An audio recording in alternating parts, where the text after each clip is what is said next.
Assalamualaikum warahmatullahi wabarakatuh. Izinkan saya di sini untuk mempresentasikan proyek luas enabling skill saya, yaitu penerapan soft skill dan pekerjaan. Di sini saya bekerja sebagai seorang engineer jaringan internet.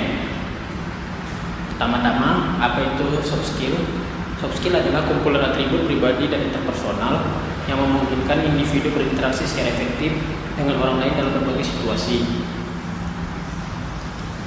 Lalu sini saya akan mengidentifikasi soft skill di mana ada 6 soft skill. Yang pertama komunikasi, yang kedua kerjasama tim, yang ketiga kepemimpinan, yang keempat problem solving, yang kelima critical thinking, dan yang keenam time resource management. Lalu dari keenam soft skill itu saya memilih 3 soft skill yang relevan dalam pekerjaan saya sebagai engineer jaringan internet, yaitu yang pertama adalah komunikasi, yang kedua ada kerjasama tim, dan yang ketiga ada problem solving. Adapun penerapannya, yang pertama komunikasi. Sebagai seorang engineer jaringan, tentu komunikasi sangat penting. Sebagai contoh, pada sebuah proyek pemasangan internet baru di sekolah SMA, pasti diperlukan komunikasi kepada PIC atau IT SMA tersebut agar mengetahui kebutuhan apa saja yang dibutuhkan oleh SMA tersebut. Adapun dampak dari penerapan soft skill ini yaitu tidak adanya miskomunikasi kepada pelanggan sehingga pelanggan merasa puas, dan kedua memudahkan pembagian tugas dan kerjasama dalam menyelesaikan proyek, ketiga dan meningkatkan percaya diri, dan yang keempat memudahkan penyampaian laporan dan ide secara profesional. Lalu soft skill yang kedua yaitu kerjasama tim. Penerapannya sebagai seorang engineer jaringan tentu tidak bisa bekerja sendirian, maka dari itu kerjasama tim sangat dibutuhkan. Adapun contoh penerapannya yaitu pada saat penggunaan jaringan internet di suatu lab, maka kita harus berbagi tugas dalam merancang topologi jaringan, memilih perangkat keras, dan mengkonfigurasi perangkat seperti switch, router agar pekerjaan cepat selesai dan berjalan baik. Adapun dampak dari penerapan soft skill ini yaitu proyek berjalan lebih efisien, kesalahan dalam desain jaringan dapat diidentifikasi lebih awal, dan implementasi lebih terorganisir. Lalu yang kedua meningkatkan semangat kerja dan menciptakan lingkungan kerja yang lebih harmonis. Next ada problem solving. Sebagai engineer jaringan internet, problem solving sangat penting untuk memastikan konektivitas yang stabil, aman, dan optimal. Sebagai contoh, sebuah perusahaan mengalami gangguan internet mendadak yang menyebabkan seluruh karyawan tidak bisa mengakses sistem cloud dan email. Adapun problem solving yang dilakukan yaitu satu, mengecek perangkat jaringan, router atau switch untuk melihat apakah ada perangkat yang mengalami gangguan. Apabila tidak ada, coba melakukan restart pada perangkat. Yang kedua, menggunakan ping dan threshold untuk melihat apakah ada paket data yang hilang atau rute jaringan yang bermasalah. Apabila ada paket data yang hilang, coba mengganti kabel UTP atau coba restart perangkat. Adapun dampak dari penerapan soft skill problem solving yaitu dengan gangguan jaringan dapat diselesaikan dengan cepat dan minimalisir downtime sehingga pekerjaan masih bisa berlanjut dengan lancar.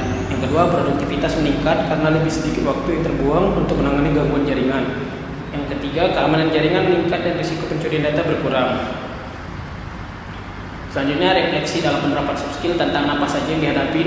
Yang pertama, di situ ada pelanggan membutuhkan solusi untuk meningkatkan jaringan. Adapun cara mengatasinya itu melakukan komunikasi dengan pelanggan terkait kebutuhan, lalu mencari solusinya dan mengedukasi kepada pelanggan solusi tersebut agar diterima pelanggan dengan baik. Lalu ada tantangan yang kedua yaitu sering terjadinya gangguan jaringan pada pelanggan. Adapun cara mengatasinya yaitu dengan cara melakukan maintenance rutin dan pergantian perangkat sehingga tercipta service excellent. Hal ini dilakukan agar pelanggan merasa nyaman dan gangguan tidak sering terjadi lagi. Adapun rencana untuk pengembangan diri, yang pertama yaitu sering berbicara di depan umum agar tidak grogi saat presentasi. Yang kedua, berlatih memberikan masukan yang membangun dan bersikap terbuka terhadap saran untuk meningkatkan kinerja. Lalu yang ketiga, meningkatkan fleksibilitas, tetap berpikiran terbuka dan belajar dari pengalaman untuk berkembang lebih cepat. Berlatih berpikir kritis dan mempertimbangkan berbagai alternatif solusi.